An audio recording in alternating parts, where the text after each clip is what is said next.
Yes. I see it is 6 o'clock. Welcome to the regular meeting, Thursday, August 3rd, 2023, Board of Directors, North Bend School District number 13. Call to order, and we will have a flag pledge. The flag is to my left. Pledge allegiance to the flag of the United States of America and to the republic which stands one nation under God, indivisible, with liberty and justice for all. Okay. Thank you. Roll call. Michelle Roberts, Nathan McClintock, Jim Jordan, your host, Carol Yardley, Julie Thies, and Mary Schilling. Christina Simpson has a work commitment this evening. She is seeing to. Okay, item 2, approval of the agenda. Is there a motion to approve the agenda? I move to approve the agenda. A second. There is a motion and a second to approve the agenda. All in favor, say aye. Aye. Aye. Item 3, thank you. We covered this verbally last month, but it's in writing this month. Thank you on behalf of the North Bend High School Science Department to Jeff and Carol Davis for the donation of a telescope with a 7-inch lens. This telescope will be used by the Astronomy Club and Mr. Kemp's Introduction to Anatomy course. Okay. Thank you to that. Item 4, public participation.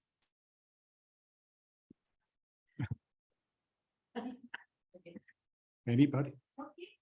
I won't read that since we don't have any public participation this evening. On to item 5, communications, 5A, board reports and communication. I'll look to my left, my right. Okay. Silence, no board reports and communication. Item 5B, superintendent report, Vince Swaggerty. All right, so you have my written report this month.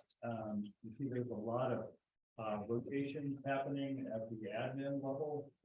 I also sent you an email recently that included the two most recent, Chris Peterson, Pendleton is now our high school principal.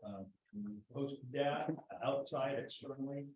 We had some candidates, but none of the candidates that applied are really minimum qualifications other than Chris, of course, has been serving as our vice principal for the last year. And so we opened that and opened up the vice principal position to replace that position. And then David Hernandez, we selected him as our special education department director, director of special programs. And so we're excited to have him in that role. And we are posting his role now so that the dominoes continues to, every time we fill one internally, there's another one that opens up. So at some point pretty soon, that's all going to be, we're going to be solved. We're going to be in the school year and all of those positions will be filled. So so there's a kind of a staffing update. The other thing I just wanted to mention was that, as I said to a couple of you, Tim and I just came in from the COSA conference. They have summer conference the first week of August. We have a team of about 11 administrators, I think, over there. And so the nice thing that they're doing this year is the breakouts are really targeted to specific positions, job-alike groups. And so they've done a good job of making things available to all of the different positions. And they also build in a lot of team time. So today at lunch, just before lunch, we had a couple of hours that we could kind of lock into not only what we're learning, but then the plans that we're putting in place to support our staff so that we can address some of the needs that we have in terms of the data that we have, the academic data, so that we can just improve our teaching, improve our buildings, and improve student performance. So we'll be back tomorrow, and so most of them, Tim came back and I came back to the board meeting. Everybody else is staying there. And then they'll be a part of that tomorrow. So been a good conference. What does COSA stand Coalition of Oregon School Administrators. It's the organization that all the administrators, it's our association. And if there's one thing they have done well for the last 50 years, that organization has actually been in place. I didn't realize till today, this is their 50th year. They support administrators, they support, it's, when you join an association, the biggest thing they do is professional development for us. That's the one thing that we all access. They put on the law conference that you've probably heard about in the past, if you've been on the board. Every year for the last, just about the whole 50 years, they've had law conference. They do a winter conference for central office administrators. And then they also do a conference in Seaside. They're also an organization that provides support. Like when I attended the new superintendent academy when I started at Mitchell. So I did 2 years where we met like 4 times a year, and they gave us instruction, and we had a group that we could work with. They do that with principals. In fact, Chris, we're getting involved in the new principals academy, so we can give him some targeted support. So they do several academies like that. They also are now, and Tim can tell you this, they are in. Hi, Daryl. I didn't expect to see you here. Nice haircut. Tim is actually teaches in their licensure program. So if you, a teacher wants to become an administrator, they can go through COSA, who's working in conjunction with the University of Oregon to provide training. And so it's an excellent organization. It's given us support for forever and ever. It's nice to have them. And again, professional development is one of their biggest roles. And they do a good job at it. They're very, very skilled at making that. So it's been a good conference so far. Anything you guys want to add about that? We've had some great conversations around kind of refocusing, the teaching and learning. We had such really a strong background in all so many different elements of this before COVID hit, and then it kind of just shut everything down, not just for kids, it shut it down for teachers and administrators. And when we brought the kids back, it's like we were focused really on just re-engaging, getting them back through the doors, taking care of the social emotional needs. We don't want to lose all that, but we also need to refocus academically as well. So how do we build back up to where we were and get back on that trajectory of learning? So we've had some great discussions about that. We hope to continue those discussions with our teaching staff and kind of reinvest in that learning for everybody, so we can all improve student. Where was it at? Eugene. Yeah. Oh, just a little window. Yeah, and this one is typically in Eugene. The one in December is typically in Eugene. In January, we go over to Salishan. And then the summer conference, the Seaside conference in June is always in Seaside. So and it's held at what used to be the Hilton, it's now the Graduate there in downtown Eugene. And that is my report. All right, thank you. Okay, thank you, Vincent. Next on the agenda, item 6, action consent agenda items. Is there a motion to approve the action consent agenda items? Make a motion to approve those items. Second. Okay, there is a motion and a second to approve the action consent agenda items. All in favor, say aye. Aye. Aye. All right, unanimous. The action consent agenda items are approved. Okay, item 7, board policy first read. There's 2 policies, A, policy DBDB, fund balance, and then policy GCBDF / GDBDF and GCBDF / GDBDF-AR. Say that 5 times. Paid family medical leave service. Tim, if you can simplify this, that would be much appreciated. You want me just to hit both of them? Just, Yeah, I just wanted to sure. provide some background to all of you on this. This is a first read, so.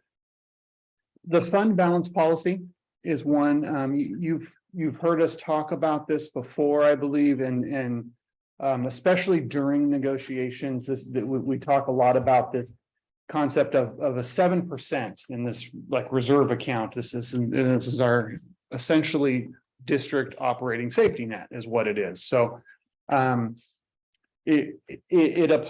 when you look at generally accepted accounting principles, when you look at the Government Finance Officers Association, when you look at Oregon School Boards Association, they're all have these recommended ending fund balances that any organization should have. It can range from 5% up to 15%, depending on the size of the organization. Smaller organizations typically have more. We'll also read in the GFOA that you should have 2 months of operating expenses covered as well. So that's a little bit higher than the 5%. Back in 2011, the board had a resolution that put this in place for the district, and we've always operated under this resolution, but we don't have the policy in place. And the resolution actually said we would have a policy. So I wanted to bring the policy to the school board to do a couple reads on this and get the policy in place so that when our auditors write in the audit every year that the district has a policy, that we actually have the policy. And then again, it's just good practice. I mean, this is something that we need to maintain the economic stability of the district and to be in a safe operating situation financially is the reason why this exists. We already operate under this. We are just now asking to put it in policy. And again, I know Jim and Julie, this came up multiple times last year in negotiations with classified, and it's just good, makes financial sense to have this policy in place. Any questions on how any of that is worded? There's a 5% ending fund balance and then a 2% economic stability fund, which is separate from that, which has some guidelines there on when you can use it. If the state school fund drops less 1% or more, then we can kind of dip into that to create that sense of stability until we can work things out. So is the plan for us just to like mull over this and then action next month? Or? Yeah, how the policies work is you'll see a first read. That way you're not surprised by anything. We Vince and I have talked about this too. It's important that you guys get a good chance to read it before the board meeting, get a chance to talk about it if it's a new policy. And then if we need to have, more work sessions about it, we can, but and really delve into it. Sometimes you'll want to do that depending on the policy. Other times they're simple, and they just, you'll get a second read, and then during the second read, you can vote to approve it, and it becomes policy. Where did this one come from? Is this from the state, or did somebody think about this, or where did it come from? The one I wrote here, this is an example of I think Central Point has a policy just like this. Several districts around the state have this in policy. OSBA will provide kind of like a generic one that we can use. It's not one that districts are required to have. But you're not going to find a district that doesn't operate without an ending fund balance. So by putting in a policy, it just protects that. We didn't have it before. We didn't have the policy, we had the resolution. So we've been functioning under it. And in our audit report every year, the auditor will refer to it. And so it makes sense for us to have more than just a resolution, but actually have a policy. So 5 + 2 = 7. Sure. Okay. And It does equal 7. It's like the prime directive in Star Trek where you don't 7. violate that. Yes. Okay. All right. I got that. That is correct. Paid leave Oregon, paid family medical leave insurance. This is a big one around the state. This became law and all employers are implementing this. I believe the number was 50 or more. And it is really a benefit for employees. This is one of those things where we have to do this, but we also need a policy really to implement it. So paid family medical leave it's similar to maybe Oklahoma FEMLA that rules, but it's also different. It's something that the employee can be paid for, and the state, essentially, we can implement it, or we can go through another provider. We're going through American Fidelity. Some of that came up last school year. That gave us the ability to not deduct anything from employees' paychecks until this first paycheck at the end of August or beginning of September. And so employees haven't had to pay anything yet. It allows up to 12 weeks off of paid time, up to 2/3 of the employee's pay. That will be approved by American Fidelity for things like, child, having a child, or if there's a disability situation, or taking care of a relative with a disability situation. The employee is charged basically for every 1% of a wage. The employee pays 60% of 1% of their wages. The employer pays 40%. So if somebody makes $1,000 a month, just to make it easy, then 1% of that is $10. We would pick up $4 of that. The employee pays $6 of that. So it is a new deduction that they'll see. It's also a new benefit. So And it's optional. that's not optional. The state requires it. Okay, so they are required to pay into it Yes, in from their salary. correct. Yeah. How is that gonna work into negotiations for their wages? Well, it's an employee benefit. A lot of, like, it depends on the employee. Like, I always carry short-term disability because our long-term disability doesn't kick in until 3 months. So I would pay short-term disability to cover myself for those 3 months. Now we don't have to pay that. So if it was an employee who was paying that short-term disability, really it just kind of offsets itself. If it's somebody who didn't pay that, it is a new deduction. It's something new that they'll have to pay. This is not something that's come up in negotiations for us to pick up that extra percentage. It's not something that we're benefiting from as a district, but we are paying 40% of that cost. So Affect the ending, but how's this going to affect our budget that we have set aside for? Is it going to affect the budget that we have? we planned for this employer contribution. So a budget that you adopted, we already knew this was coming, so we included the cost of that in there for the employer portion. Yes. So And all the employees are aware. a notification has gone out regarding this, and the union presidents were made aware. There will no doubt still be surprises, I mean, we pay a lot more attention once we actually see the money come out, of our paycheck, but there have been notifications out, so. Are they gonna be upset when you see that money come out of their paycheck, like it's not optional? Yes, it is. I mean, That's a again, benefit. this is a state, I mean, this is something that really the state, put into place, I have a question. Is yeah. there listed in the policy specifically what qualifies them for these things? the paid leave Oregon actually does have multiple things. In this policy here, it doesn't say it, but there are multiple But the employees documents. will be sent. They will be Yeah. given that. Yeah, so know exactly. there'll be links to all that. Like, I mean, I have an employer guidebook that has multiple Yeah. reasons why, and it's very similar to OFLA, FEMLA leaves. Where the employee might, again, if you have a child or if you are a qualifying, disability, you're protected under those leaves. This actually pays you during that 12 If weeks. it's required, what have they not done in the past? Not this paid leave portion. Oh, This isn't it. and it's required. Interesting. Yes.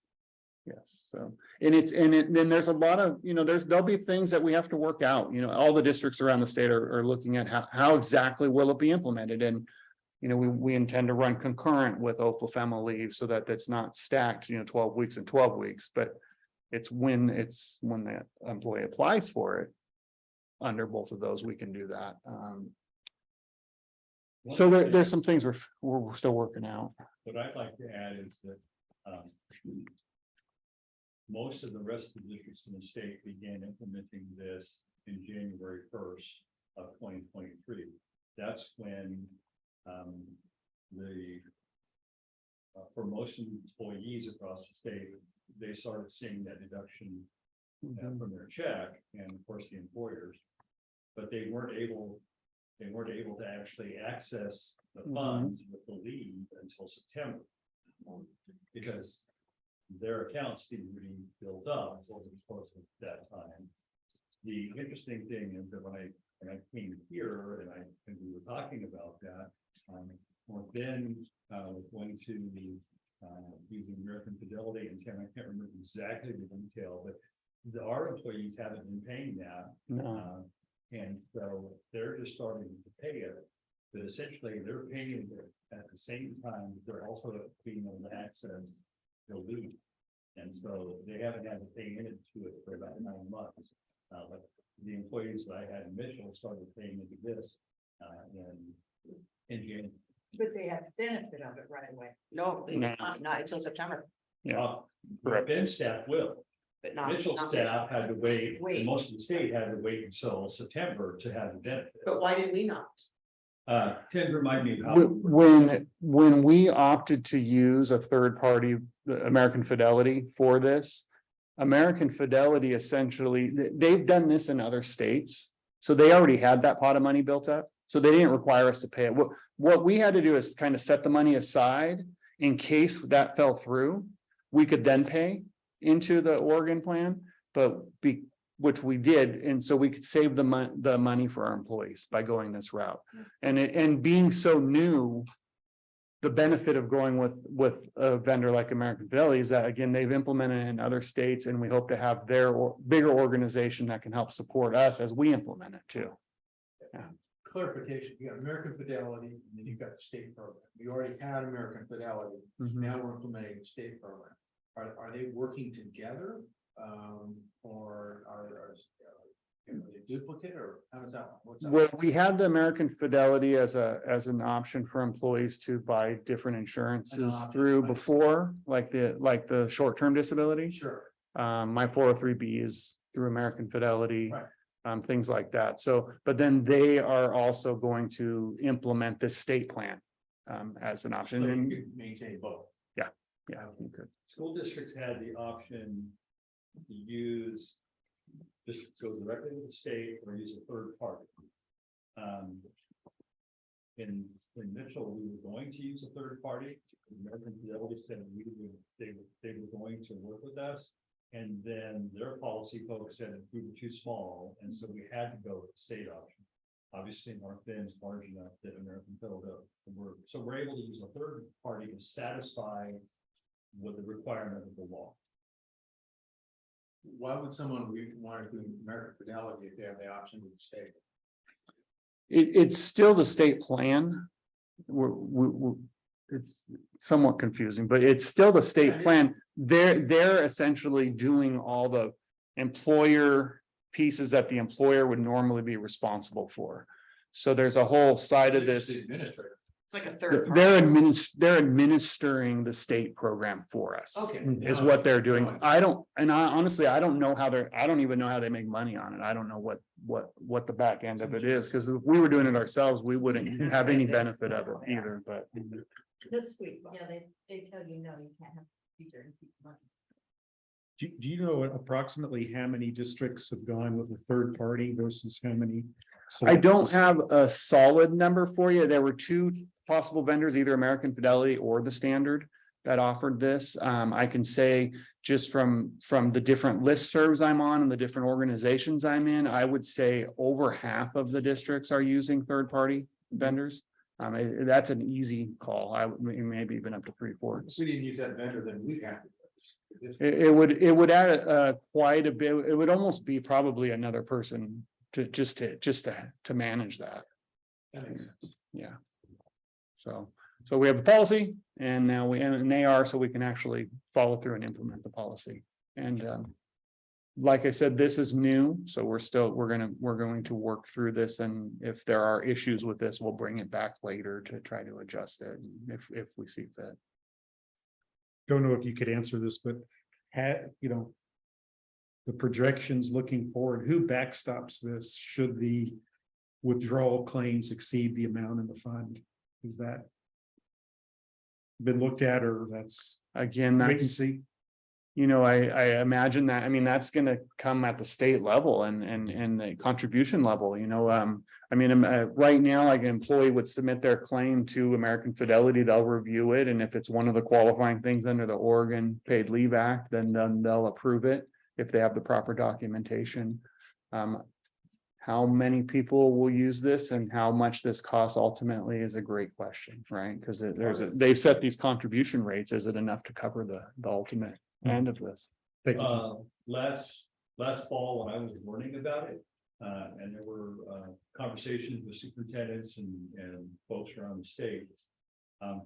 One of the reasons why the state started the deduction in January and set the timetable for being able to access the funds in September was so that they could build up the reserve and to address that very issue.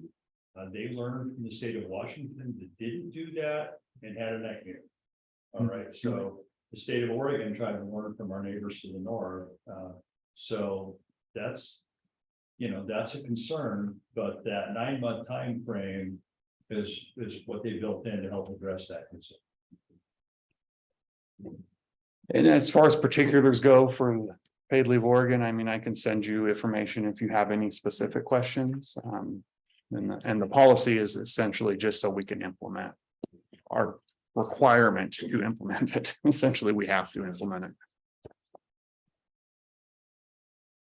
So Tim, if you could clarify something for me on the backside of our document, it says paid family medical leave insurance. The district provides an equivalent plan for paid family and does not participate in Paid Leave Oregon. So now I'm extra confused. So That's the third party, American So Fidelity. So you're we're not saying that the participating. district Isn't, it's Fidelity. That's what Right, that right. is. We're Okay, not going directly through the state. okay, We're going through American Fidelity, who then goes to the state. thank you. And they're not taking any kind of a percentage. American Fidelity. I don't know. Oh, that's the other. I mean, it's the money that they take is exactly the same thing we would pay directly to the state. So there's not an extra amount there that they're not taking extra from the district. They're not taking extra from the employees. It is the exact, They're not getting. it is the 1%. Well, they must Well, somehow. there's some, that's Interesting. that's a great I don't conversation. wanna go down that dark. No, More to follow on that. Sure. Tim, thank you for Yes. answering those questions. Any more questions for Tim? Okay. Agenda item 8, discuss December board meeting dates. So I just mentioned the law conference. And what we realized was that the law conference, which is might be the most important conference that I go to every year. Because that's the one that helps me keep track and us keep track of what's happening and changes in school law across the nation and court cases and how they impact running schools. That conference is the same week that we will be having our board meeting. So the Thursday of it, just like tonight, we'll be coming back and trying to go back that direction and missing sessions, same kind of conflict in December. So I talked with Jim about the potential of moving the meeting. And so instead of Thursday that week, having our meeting be on December 4th, because our conference wouldn't start until Wednesday, which would be the 6th. So that's what we hope, is that on that day we would do that. And also, Hold a second here. maybe December we'll 4th just, is a Tuesday. It's a Monday. Oh. You're talking about changing it to December 4th, yes, and that's a Monday. to Monday, December 4th, Okay. As long as it's on Tuesday. not a Tuesday. All right. Set off Tuesday. And then, so Monday, December 4th, and then also to just clarify that we would not have a work session in December. Because that would happen during Christmas break. Do we need a motion or just decide, we've just I think decided to? Probably you're changing board meeting, regular meeting calendar, probably should take action. I still move. A second. Okay, there is a motion to move December's regular board meeting to December 4th, Monday, and there will be no work session in the month of December. 21st, we're like now. Yes. Okay. All in favor, say aye. Aye. Aye. I think it's unanimous. So moved. Okay. Item 9, board comments. No comments. Item 10, information only. We have district financial information attached. There is an Oregon English language learner report attached. The next board meeting is September 7th. And I don't see it in this version, but there is a board work session August 17th from 9 to 3. The location is the North Bend High School Library, Oh, which is nice. You can look out the window. It's got windows that you can stare off into the distance. Think deep thoughts At the North Bend Library. at the North Bend Library. No, the North- High school library. Oh, at the high school library. Oh, Yeah. okay. Make that clear. Thank you. And I guess will we have some pre-read coming, Vince? No doubt on that. Working with Rob, who was the person who ran the search, the superintendent search. And so he and I have met, and I'm assuming that yes, that there will be some pre-work that he's preparing right now to get out to all of us, so that we'll be ready. Good. And I think the 3 big elements will be, number 1 will be some board training for everybody. Then we have item 2, an interim superintendent board working agreement, which was a contractual obligation for us between the board and the interim superintendent to develop and outline responsibilities and expectations of each other. And then the 3rd item would be board priorities / goals, where each board member would voice their priorities and goals, and I'm sure we'd have a hierarchy or some method of conglomerating those and prioritizing. Making that work.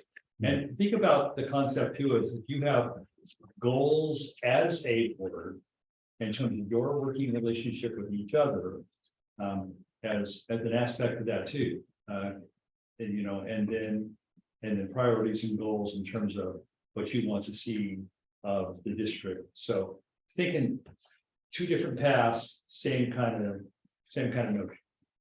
Okay. Good. With that, I think we're done here. I think agenda item 11 adjourned. We're done. Thank you for coming.